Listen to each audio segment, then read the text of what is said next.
आज रात हॉस्पिटल में जो गंगाधर है उसे तुम मार डालो।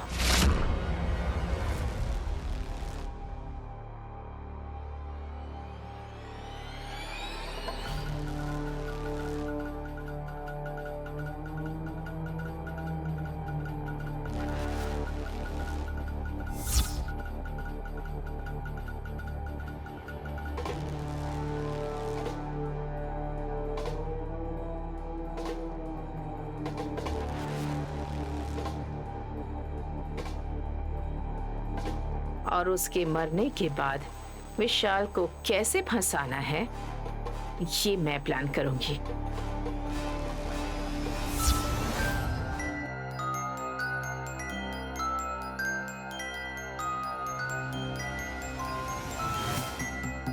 दीदी,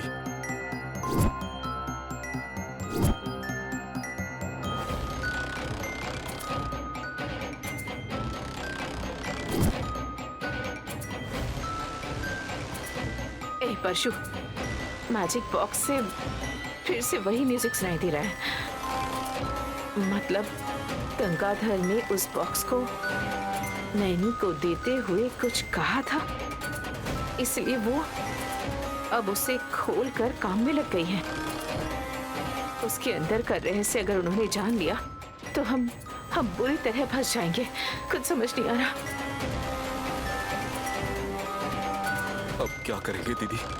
ए परशु, जल्दी जाकर देखो कि वो क्या कर रहे हैं। जल्दी जाओ, देखो, जल्दी जाओ परशु। बाप रे, मैं जाऊंगा तो सिर्फ जा पाऊंगा, लौट नहीं पाऊंगा दीदी। ये क्या कह रहे हो?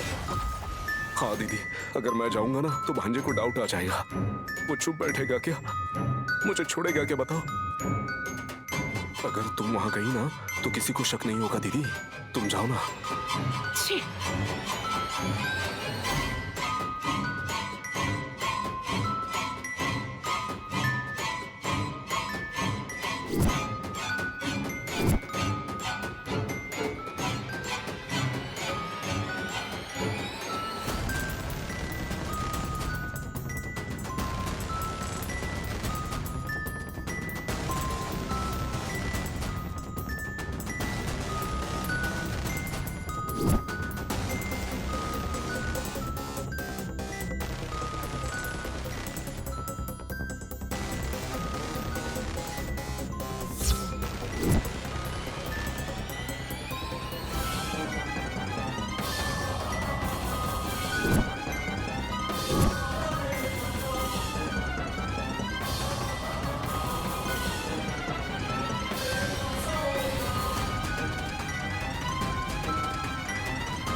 ये बज तो रहा है पर यहाँ कोई है नहीं।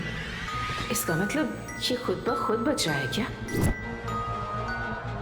ये मेरे लिए एक बॉम्ब बन चुका है। अब इसे जलाकर राख करने का यही अच्छा मौका है।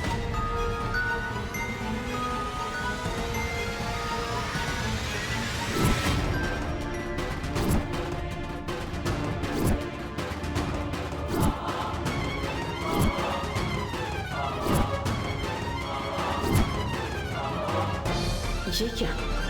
ये तो पुलिस जैसे चोर को देख रही है, ऐसे देख रही है। कहीं इसे मुझ पर डाउट तो नहीं हो गया? क्या बात है नैनी, तुम ऐसे क्यों देख रही हो? आश्चर्य हो रहा है और अनुमान भी हो रहा है मेम साहब जी। कुछ समझ नहीं आ रहा है। आश्चर्य कैसा और अनुमान कैसा? ये तुम क्या कह रही हो? उसका कारण आप ही हैं। मैं? हाँ मेम साहब जी, आप ही हैं। ये तुम क्या कह रही हो? मेरी कुछ समझ नहीं आ रहा। आप इतनी चिंता में क्यों हैं ये मुझे समझ नहीं आ रहा है मेम साहब जी। बस इसलिए आश्चर्य भी हो रहा है और अनुमान भी हो रहा है। समझ नहीं आ रहा है क्या कहूँ। तुम भी ना नैनी, ये टेंशन नहीं है, दुख है। मेरे बेटे को जो तकलीफ मिल रही है उससे मुझे बहुत दर्द हो रहा है। मेरे बेटे को कभी पैर फर्श पर भी नहीं रखने दिया मैंने। इतने प्यार से पाला है इसे। और ऐसे में पुलिस स्टेशन जाने की नौबत आ गई।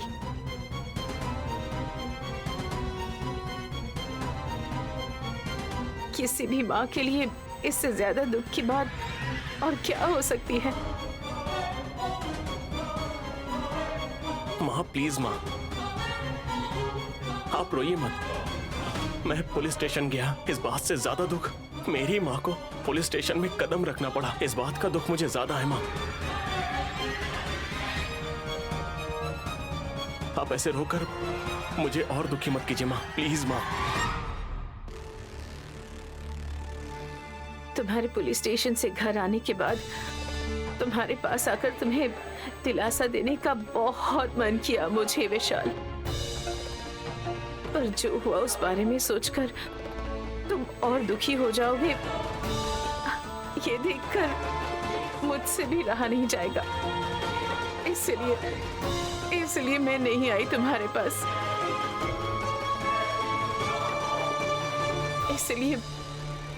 इसलिए वहीं रुक गई बेटा, पर तुम्हें देखे बिना रह भी नहीं सकती।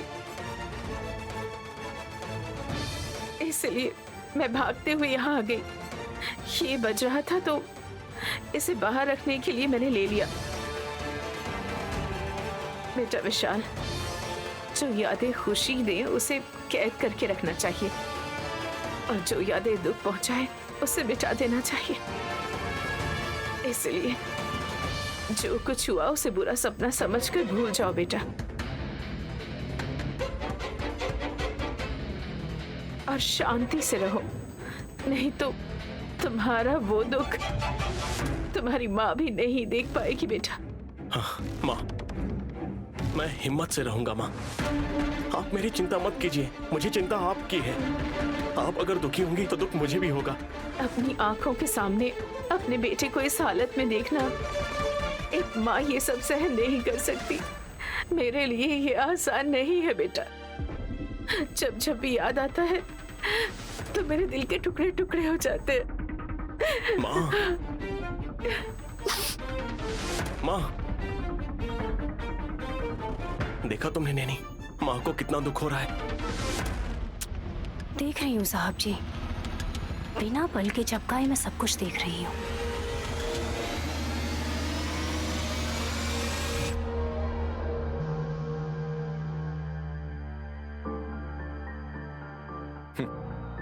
सब लोग अपनी जान बचाने के लिए हॉस्पिटल आते हैं, पर मैं तो जान लेने के लिए हॉस्पिटल आया हूं। सोचा जाए तो कितनी अजीब बात है ये।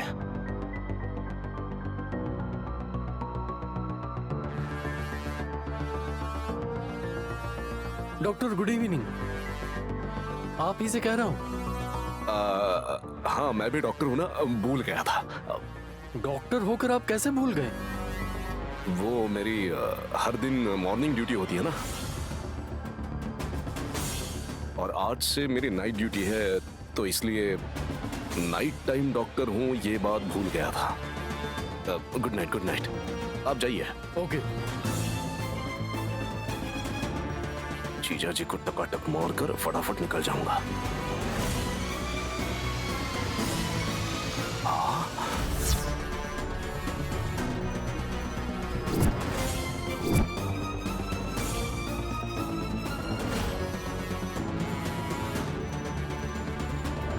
गंगाधर जीजा जी बेड पर क्यों नहीं है? बाथरूम चले गए क्या?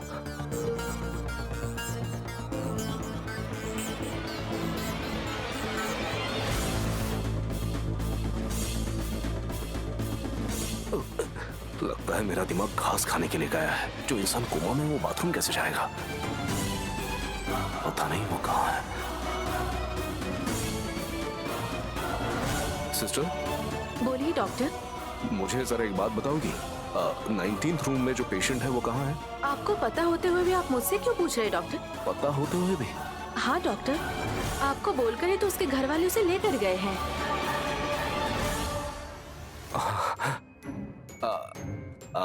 हाँ, सही कहा तुमने। आज मेरे पास बहुत पेशेंट थे ना, तो इसलिए मैं भूल गया। वैसे कुछ आइडिया है कहाँ लेकर गए उसे? ये क्या डॉक्टर, आपको बताया था इसलिए आपको पता होगा, मुझे कैसे पता होगा? हाँ हाँ, मुझे ही पता होगा, मैं याद कर लूंगा। तुम जा सकती हो। Okay doctor.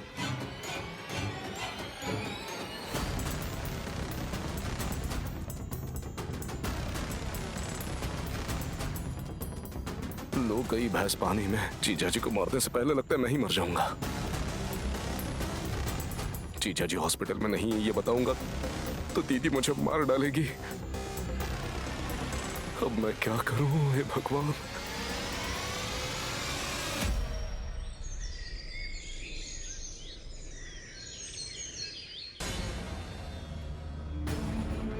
झूठ बोल के मैंने शादी की तो मेरी गृहस्थी ही झूठ हो गई है। अब मेरा घर कब बसेगा मुझे ही नहीं पता। रोज रोज नाटक कर करके मैं थक गई हूँ। छी!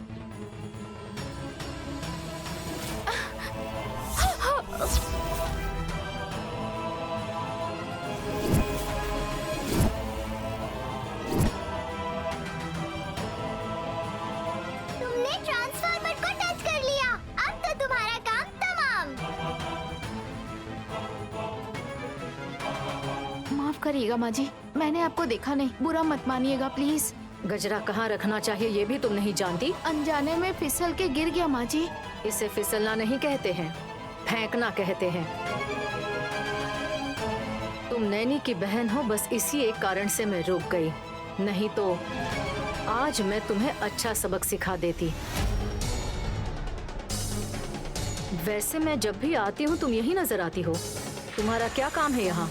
गांव में नहीं रह सकती क्या? तब मैं यहाँ अपनी दीदी की छोटी बहन बनकर आई थी, पर अब मैं इस घर की छोटी बहू बन गई हूँ। क्या कहा? छोटी बहू? बताओ कब से? वो कुछ दिन पहले ही मेरी और विक्रांत जी की शादी हो गई माँ जी। तिलोत्तमा को बुलाओ। वो किस लिए माँ जी? बुलाओ, कहा ना? सासू माँ, सासू माँ जी, सासू माँ। सुमन, क्या हुआ? क्यों चिल्ला रही हो तुम? मैं नहीं माँ जी, आपको बुलाने के लिए इन्होंने कहा था। सुमन विक्रांत की बीवी है क्या?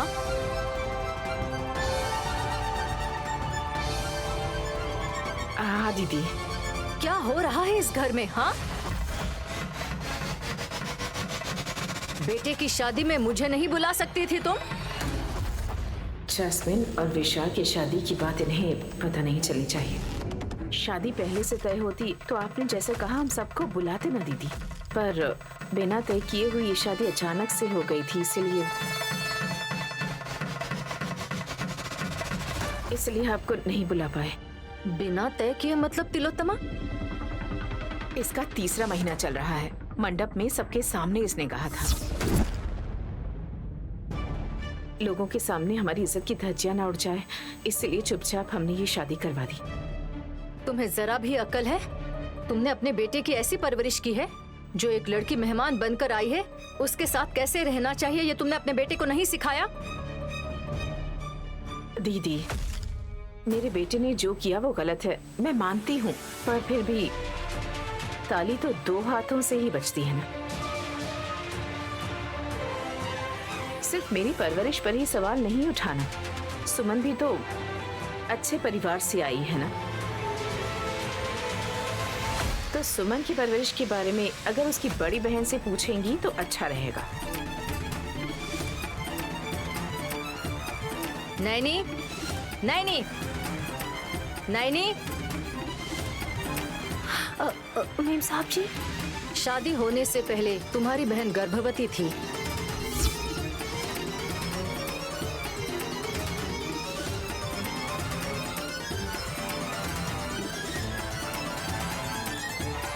ये बात तुमने मुझे क्यों नहीं बताई?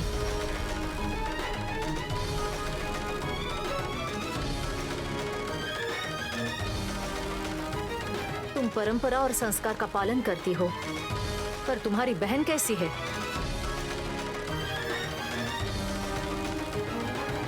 वैसे भी जो तुमसे मिलने आई थी उसे यहाँ 2-3 दिन रखकर तुरंत भेज देना चाहिए था। तो फिर इसे भेजने के बजाय यहीं पर क्यों रहने दिया? सुमन को गांव भेजने के लिए बहन ने बहुत बार कहा था, लेकिन तिलोत्तमा सासू माँ ने उसे भेजने ही नहीं दिया। इसने तो मुझे ही फंसा दिया। तिलोत्तमा, क्या ये सच है? इसने जो अभी अभी कहा वो सच है? नैनी ने जाने को कहा तो तुमने इसे घर में रखने के लिए क्यों कहा? इतनी क्या जरूरत पड़ गई? उस धुरंधरा ने एक कुंवारी लड़की को गोद लेकर इस घर में रख लिया और तुमने दूसरी कुंवारी लड़की को घर में रखने को कहा। इस घर को तुम लोग कुंवारी लड़कियों की कोई संस्था समझ रही हो क्या? दरअसल दीदी, वो ये हमारी नैनी की बहन है ना, इसलिए यहाँ रहने दिया।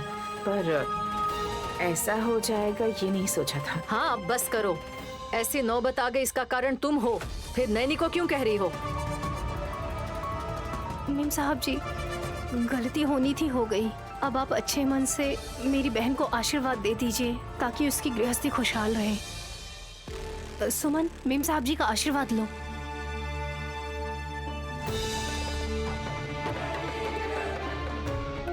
100 साल अपने पति और बच्चों के साथ खुश रहो।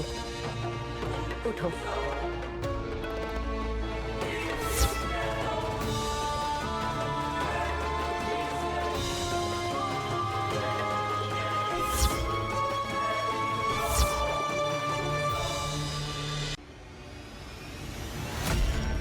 कौन सा महीना है?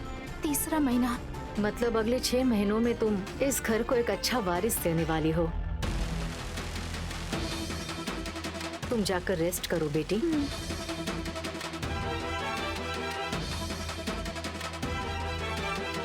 नैनी, बोलिए मीम साहब जी।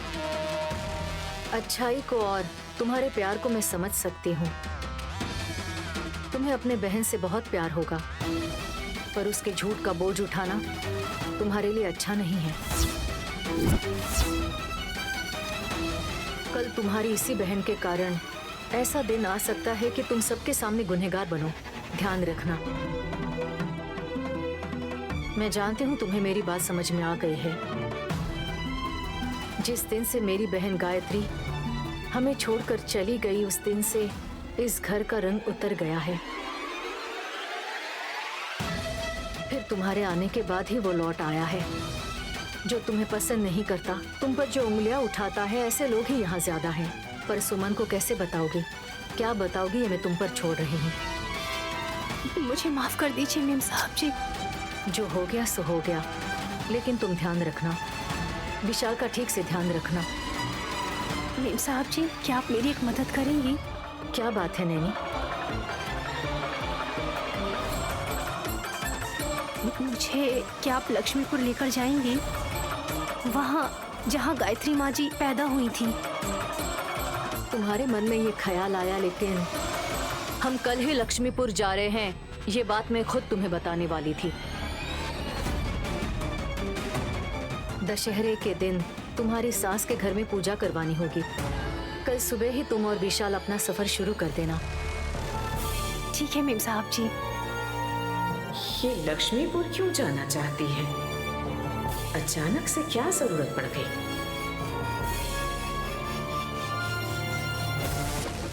गंगाधर जीजा जी को हॉस्पिटल के बेड से डायरेक्टली स्वर्ग में पार्सल करूंगा, ऐसा कहा था मैंने। पर जीजा जी को हॉस्पिटल से ले जाकर कहाँ छुपा रखा है, मुझे समझ में नहीं आ रहा है। ये बात अगर मैं दीदी को कह दूं तो वो मुझे मसल कर मेरी चटनी बना देगी, इतनी गारंटी है।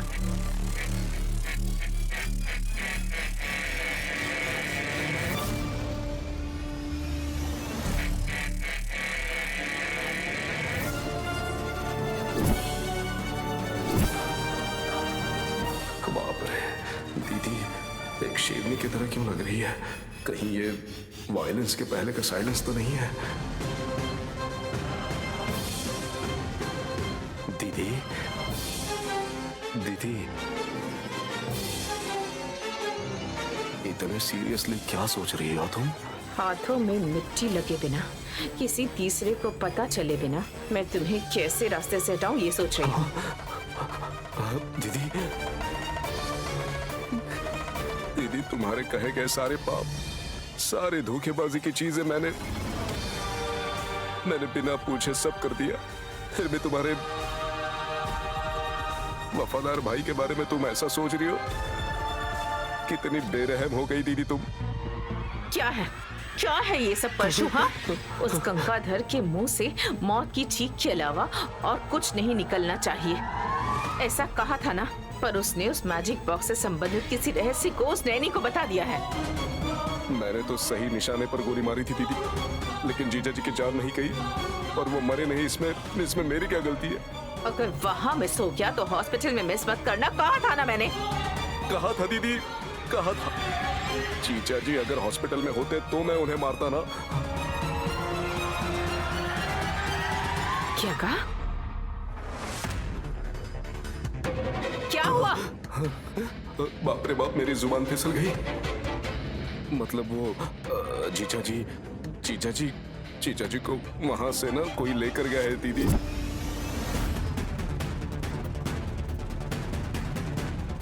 कौन लेकर चला गया? कौन लेकर चला गया है यही तो पता नहीं चल रहा है। कहाँ ले गए हैं ये बात पता नहीं। ऐसा नर्स ने मुझे कहा था दीदी। मैंने सर पटक पटक कर सोचने की कोशिश की दीदी, पर मुझे समझ में नहीं आ रहा। इसमें ऐसा क्या है जो समझ में नहीं आ रहा परशु? जरूर उस नैनी ने ही गंगाधर को कहीं छिपाया होगा। उसने उस मैजिक बॉक्स का कोई रहस्य उसे बता दिया था ना, इसलिए उसे बचाने की जरूरत बस नैनी को ही पड़ सकती है। वो नैनी मछली की तरह घर में फड़फड़ाती रहती है, पर दहलीज कभी भी पार नहीं करती। ऐसे में वो खुद लक्ष्मीपुर आना है, ऐसा उसने ललिता देवी से पूछा। मतलब कोई डाउट ही नहीं है परशु, उस गंगाधर ने जो बात कही है उसी सिलसिले में वो लक्ष्मीपुर जा रही है। सच में दीदी?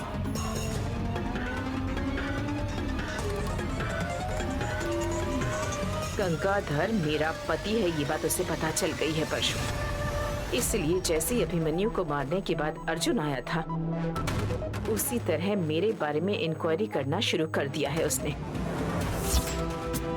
जो विशाल अब तक कहता था कि मेरी माँ मेरी जान से बढ़कर है, उसे मेरे बारे में पता चलने के बाद वो अगले ही पल मेरी जान लेने पर उतारू हो जाएगा। ये सब कुछ तुम्हारी वजह से हुआ है। ये सारी टेंशन कम करनी है तो उस गंगाधर ने नैनी को क्या कहा, वो लक्ष्मीपुर क्यों जा रही है, ये पता लगाना होगा हमें।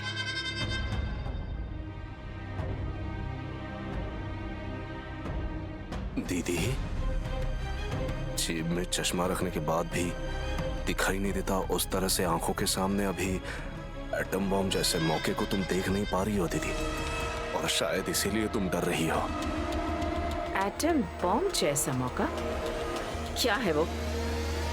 अमेरिका वाला भांजा दीदी। विशाल?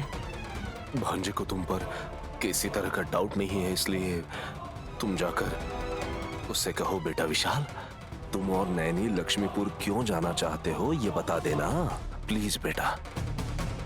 ये देखकर माँ रिक्वेस्ट कर रही है तो बेटा कुछ ना कुछ तो बता ही देगा ना दीदी।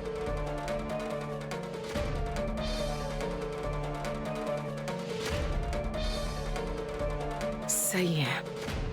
और नहीं तो क्या दीदी, पेट में जहर और जुबान पर मिठास लेकर भांजे के सामने नाटक करना, ये तो तुम्हारी पुरानी ही आदत है ना। तो जाओ जाकर अभी पता कर दो दीदी, जाओ ना दीदी।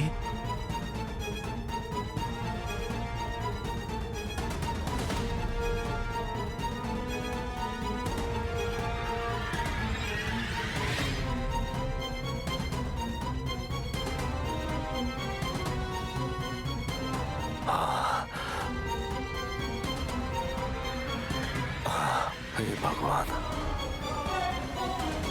दीदी को और कुछ बोले बिना ही मैं बच गया।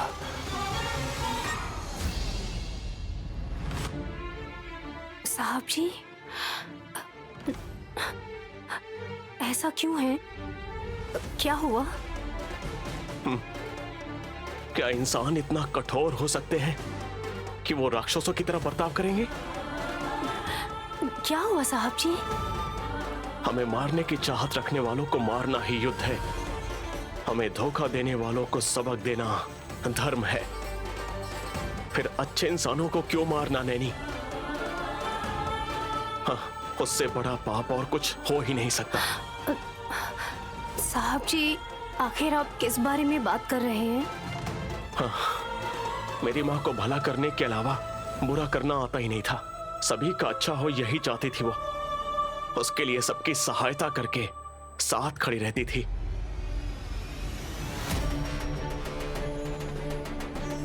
हर कोई यही कहता था कि तुम्हारी माँ देवी थी। किसी एक भी इंसान ने ऐसा नहीं कहा कि तुम्हारी माँ की वजह से मुझे तकलीफ हुई है।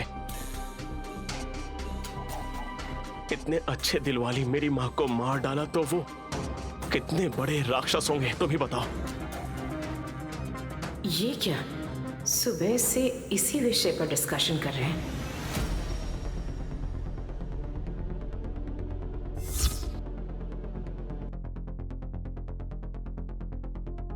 उसकी माँ को मार डाला है इसीलिए इतना दुखी हो रहा है, तो उन्हें मैंने मारा है अगर ये पता चल गया तो? वैसे ही ये शांत रह रहे हैं अग्नि पर्वत पर। अगर कोई इसके घेरे में आएगा तो राख हो जाएगा।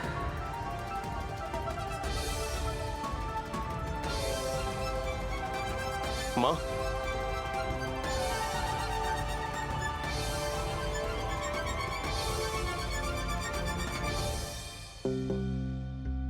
क्या हुआ माँ? आप आके ऐसे लौट जा रही हैं? तुम लोग कुछ बात कर रहे थे ना बेटा? कोई बात नहीं माँ, बोलिए। बेटा, तुम लोग लक्ष्मीपुर जा रहे हो ना? हाँ माँ। माँ के अंगूठे का छाप वहीं पर मिलेगा, ऐसा गंगा अंकल ने कहा। हाँ, बड़ी मौसी को दशहरे का त्योहार मनाने जा रहे हैं ऐसा बोलकर हम तो सिर्फ प्रत्यक्ष होकर माँ के उस अंगूठे के छाप को ढूंढने ही जा रहे हैं। बेटा, तुम्हारे गुस्से में, तुम्हारी कोशिशों में अर्थ है, लेकिन बचने के लिए कितनी बार झूठ बोल चुके गंगाधर की बातों को मान लेने में समझदारी है क्या? अगर देखा जाए तो मैं भी ये सब नहीं मानता माँ, लेकिन मौत और जिंदगी के लिए किसी ने कहा है कि मरने से पहले कोई भी इंसान झूठ नहीं बोलता माँ। आपकी हत्या करने की कोशिश की इसलिए मैं गंगा अंकल को मारने गया था। ऐसे में मुझे जन्म देने वाली माँ को इतनी निर्ममता से मारे हुए लोगों को मैं इतनी आसानी से नहीं छोड़ूंगा। प्राण जाते समय मेरी माँ ने जो भी दुख झेला था, मैं वो दुख उन्हें भी महसूस करवाऊंगा।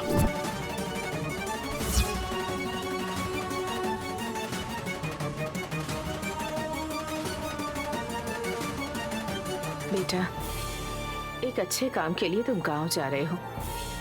एक तरफ इस बात की खुशी है तो दूसरी तरफ तकलीफ भी है। तकलीफ क्यों है माँ? ऐसा क्यों कह रहे हो बेटा? तुम्हें थोड़ी देर ना देखूं तो मन में कैसे कैसे ख्याल आने लगते हैं। ऐसे में तुम वहां कितने दिन रहोगे ये भी नहीं पता। फिर तुम्हें देखे बिना इतने दिन मैं कैसे रह पाऊंगी? तुमसे दूर रहकर क्या होगा पता नहीं।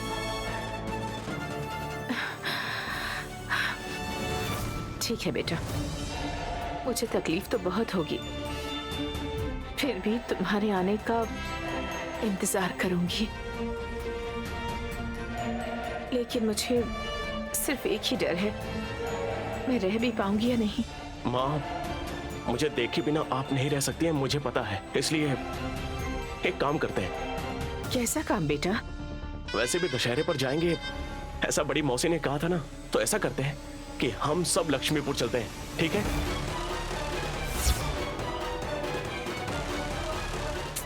नहीं नहीं बेटा, ललिता दीदी ने तुम लोगों को आने के लिए कहा है ना, तो फिर हम लोग जाएंगे तो। कोई बात नहीं है माँ, मैं बड़ी मौसी से बात कर लूंगा। आपको कोई दिक्कत तो नहीं है? नहीं बेटा, ललिता दीदी पता नहीं क्या सोचेंगी। मुझे तकलीफ होगी तो कोई बात नहीं, मैं किसी तरह रह लूंगी। तुम लोग जाकर आओ। बड़ी मौसी कुछ नहीं सोचेंगी माँ, मैं एक बार उनसे बात करके देखता हूँ ना। आप आ रही हैं बस। तुम्हारी बात मैंने आज तक कभी टाली है क्या बेटा? ठीक है, जैसा तुम कहो।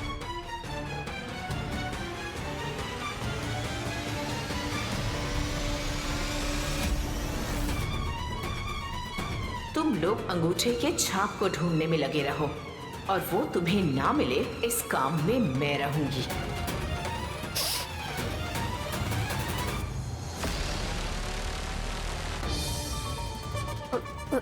शिवा, अभी क्या हुआ है पता है? अरे मत बताओ माँ, जो हुआ वो बताने की जरूरत नहीं है माँ।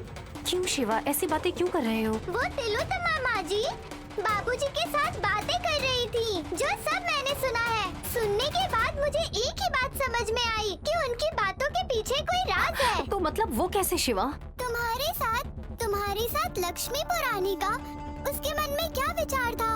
वो बात सीधे पूछने के बजाय सोचो अपने बेटे के साथ सेंटिमेंटली बात करने की क्या जरूरत थी? माँ, तुम्हें भी जाना चाहिए। आखिर में ये बात बाबूजी के मुंह से ही बुलवाई। कोई संदेह नहीं, इसके पीछे कोई ना कोई रहस्य तो जरूर है। सोचकर तो मुझे भी ऐसा ही लग रहा है शिवा, क्योंकि ललिता मेम साहब जी तिलोत्तमा मेम साहब जी को बिल्कुल भी पसंद नहीं करती हैं शिवा। तिलोत्तमा मेम साहब जी उनकी बात बिल्कुल नहीं मानती, और अगर ऐसे में लक्ष्मी पुराने की सोच रही है तो जरूर कोई ना कोई बात तो है शिवा। अरे मैंने जो कहा करीब करीब यही ना। मैंने जो कहा उल्टा मुझसे ही बोल रही हो क्या तुम? शिवा, मेरी बात तो सुनो तुम। कल ना अजीब से डब्बे से जब आवाज आ रही थी तब तिलोत्तमा मेम साहब जी तुरंत वहाँ पर आ गई थी। ये सब देखकर लगा उस अजीब से डब्बे का तिलोत्तमा मेम साहब जी से जरूर कोई ना कोई संबंध तो पक्का है। एक अजीब सी बात और है, उनके मन में एक अजीब सा भय बना हुआ है, ये तो समझ आ रहा है शिवा। समझ आता है ना, इसीलिए अब तुम्हें जो करना है वो करो, टेंशन में नहीं आना। वहाँ जाने के बाद उसके हर कदम पर नजर रखना, समझी नानी? आखिर वो वहाँ गए क्यों हैं? ये रहस्य मालूम करना होगा। तभी उस मैजिक बॉक्स और उनके बीच में संबंध है या नहीं, ये सारे राज खुल जाएंगे नैनी। ठीक है शिवा, बाय।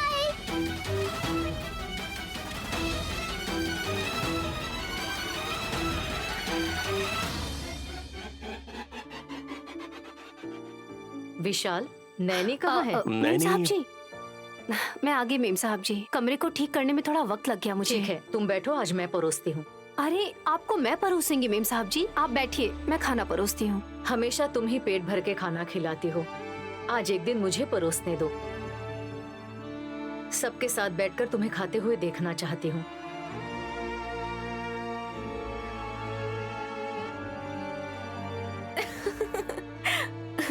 वैसे भी इस घर में तुम्हें वो मौका नहीं मिलता। ये क्या दीदी? नैनी इस घर की बहू है, उसका एक अपना स्थान है। वैसे भी नैनी कभी भी हमारे साथ नहीं बैठती है। ये इसके संस्कार है। तुम्हारे संस्कार क्या है? तुम जो इसे दे रही हो वो इज्जत है क्या? मैं वरलक्ष्मी के व्रत के लिए आई हूँ, तब से देख रही हूँ। नैनी, तुम बैठो बेटी। आप भी बैठिए मेम साहब जी, आपने जैसा कहा सभी मिलकर साथ खाएंगे। सभी बैठेंगे तो परोसेगा कौन नैनी मैडम? तुम्हारी गोद ली हुई पुत्री है ना जैस्मिन।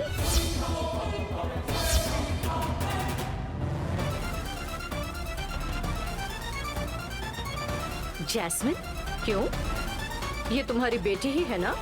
एक दिन ये परोसेगी तो दुबली नहीं हो जाएगी। हाँ, पतली होगी कि दुबली होगी ये सब मैं नहीं जानती। मुझे तो भूख लगी है, जल्दी से परोसो अब। ठीक है, मैं ही परोसती हूँ। नहीं, तुम जाकर बैठो बेटी। बैठने के लिए कह रही हूँ ना, जाओ। बहन यहाँ बैठो। नैनी, बैठो।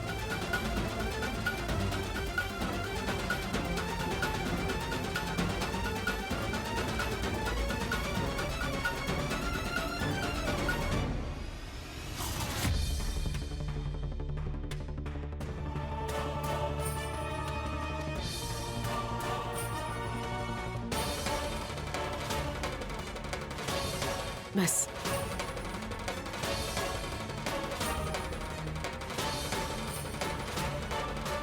लोमड़ी लोमड़ी, मुझे इसमें मछली की करी दो ना। ए हास, जब देखो तुम जस्सी को कुछ ना कुछ कहती रहती हो। नरेंद्र बुआ जी, जुबान है ना, फिसल गई थी। मैडम,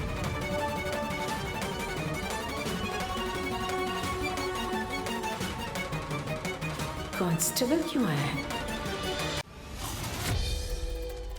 आप लोग खाइए, मैं बात करके आती हूँ।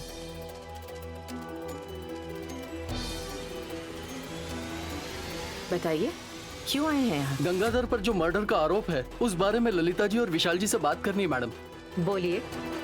मैडम, विशाल जी ने शूट नहीं किया ऐसा कहने पर आसपास के सारे सीसीटीवी कैमरे हमने चेक किए।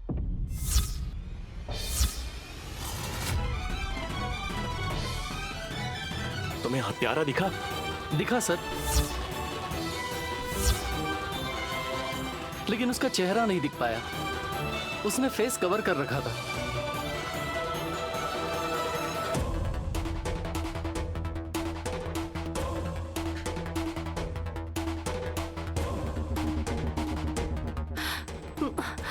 वो कैसा दिखता है, कोई निशानी बता सकते हैं?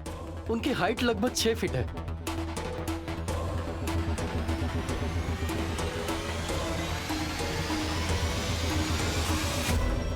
मतलब परशुराम मामा जी की हाइट जितना होगा ना? हासनी बेटी, बीच में मुझे क्यों इन्वॉल्व कर रही हो? और ज्यादा मोटा भी नहीं है और न ही ज्यादा पतला। अंदाजन 80 से 90 किलो का होगा।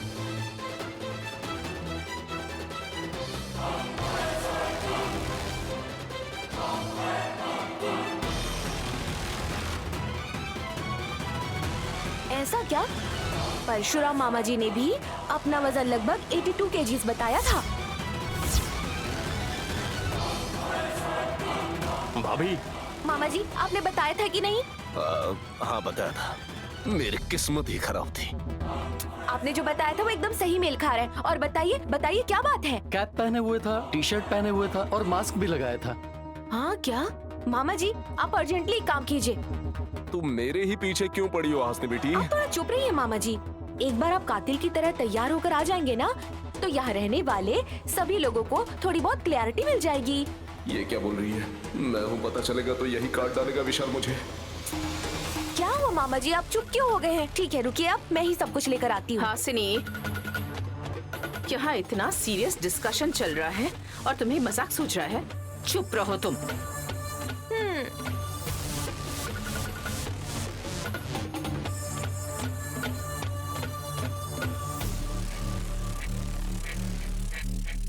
इस सीसीटीवी फुटेज से विशाल जी निर्दोष है ये साबित होता है।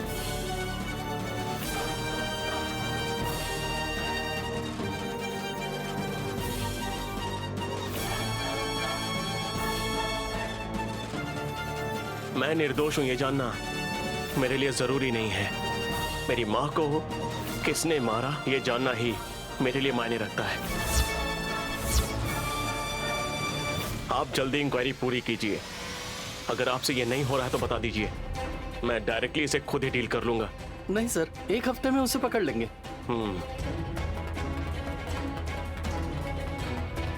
कल हम गांव जा रहे हैं। आने से पहले मेरी बहन गायत्री देवी को किसने मारा, गंगाधर को किसने मारने की कोशिश की, ये हमें सब मालूम होना चाहिए। ठीक है मैडम। माँ को आखिर भला कोई क्यों मारेगा? वो कितनी अच्छी थी। बहुत अच्छी थी, इसीलिए अपने ही किसी ने माँ को मारा है विशाल। हम जिन पर भरोसा करते हैं वही पीठ में छुरा भोंकते हैं। कहीं तुम्हें मुझ पर शक तो नहीं है? इस बात का डाउट हो रहा है मुझे। सच है बड़ी मौसी। हाँ बड़ी मौसी, मैं पूछना ही भूल गया, कल हम लोगों के साथ तिलोत्तमा माँ भी चलेंगी। तिलोत्तमा भी? ना मत बोलिएगा मौसी, मेरे लिए प्लीज। ठीक है विशाल, तुम्हारी इच्छा। लेकिन हम तो जा रहे हैं तुम्हारी माँ की चीजों के लिए ना। कम लोग जाएंगे तो ठीक रहेगा, ऐसा मुझे लगता है।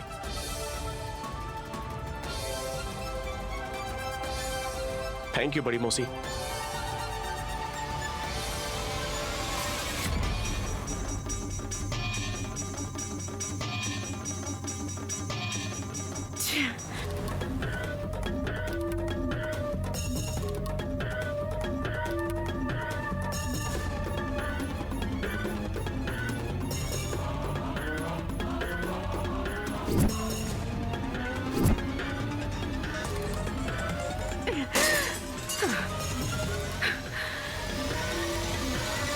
अब ऐसा क्या हुआ दीदी जो इतना गुस्सा कर रही हो? हमें लक्ष्मीपुर भेजने के लिए ललिता दीदी तैयार तो हो गई है ना? हम वहां जाकर वो अंगूठे की छाप कहाँ है इस बात का पता लगाने की कोशिश करेंगे। सारी चीजें हमारे फेवर में ही है। मुंह बंद करो। क्या है, क्या है ये अनुकूल? हाँ, उस ललिता देवी के नाम से ही मुझे एलर्जी है। मुझे गांव में आने के लिए उसकी परमिशन लेनी पड़ रही है। क्या है ये सब परशु? छी! असल में उस गांव में जाने की जरूरत भी है, कहीं वो अंगूठे का छाप उनके हाथ न लग जाए, इस बात का डर है मुझे परशु। और इस सब की वजह तुम हो परशु। विलन और हीरो दोनों अच्छे हैं, बीच में कॉमेडियन की खैर नहीं। मैंने क्या किया दीदी? मुंह बंद करो। मुंह खोलोगे तो मार डालूंगी तुम्हें।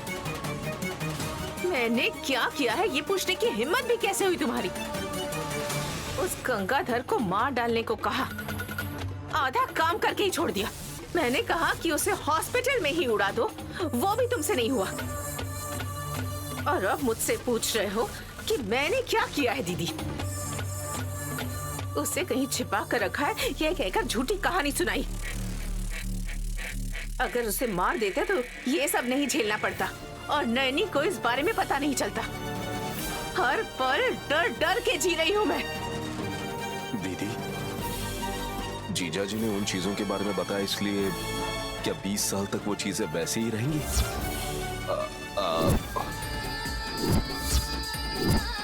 मतलब उन्हें मिलेगा क्या?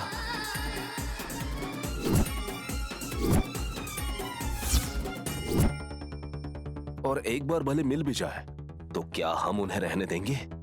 देखो देखो, तुम्हारी इसी बेवकूफी की वजह से हम यहाँ आकर फंस गए हैं। एक वक्त था जब मैंने भी नैनी के बारे में यही सोचा था कि आखिर एक अनपढ़ गंवार गांव की लड़की क्या कर सकती है। लेकिन आज इस घर में उसकी क्या पोजीशन है देख रहे हो ना? हम लोग जो चीजें नहीं सोचते हैं परशु, वही हो जाती हैं। अमेरिका से पढ़कर आया हुआ विशाल उस गांव की लड़की से शादी करेगा, ये सोचा था क्या कभी तुमने? लेकिन शादी हो गई ना। और उसके बाद नैनी और विशाल करीब आएंगे, सोचा था क्या? लेकिन वो दूध और पानी की तरह करीब आ चुके हैं। इतना ही नहीं, इतने सालों बाद वो गंगाधर आएगा और मुझ पर ऐसे जानलेवा हमला करेगा, कभी सोचा था क्या? पर ये सब हो गया है ना, इसलिए हमें और केयरफुल रहना होगा। अगर एक छोटा सांप भी हो तो भी उसे बड़े हथियार से मारना चाहिए, ऐसा कहते हैं। दीदी, अब तक तो मेरी हिम्मत बंधी हुई थी, लेकिन तुम्हारे सारे डायलॉग सुनने के बाद पीछे दर्द शुरू हो गया दीदी। ऊपर से गंगाधर जीजा जी को किसने शूट किया ये जानने के लिए ललिता दीदी इंक्वायरी शुरू करने जा रही है, पता है? इसमें कुछ गलती हो गई तो सीधे श्री कृष्ण जन्म स्थान दीदी। श्री कृष्णा में जैसे कंस कुछ चीजों के लिए मेरा आदर्श है। किसी पर भी संदेह हुआ तो बस वो खत्म कर देता था, सुना है। मैं भी ऐसी ही हूँ। मेरे रास्ते में कोई रुकावट बनकर आए तो मैं उसे खत्म कर देती हूँ। मेरे बारे में पता करने की देर थी, अपने ही पति का मुंह बंद करवा दिया। मुझे इसका कोई अफसोस भी नहीं है। लक्ष्मीपुर जाऊंगी और विशाल को उसके मकसद में कामयाब नहीं होने दूंगी।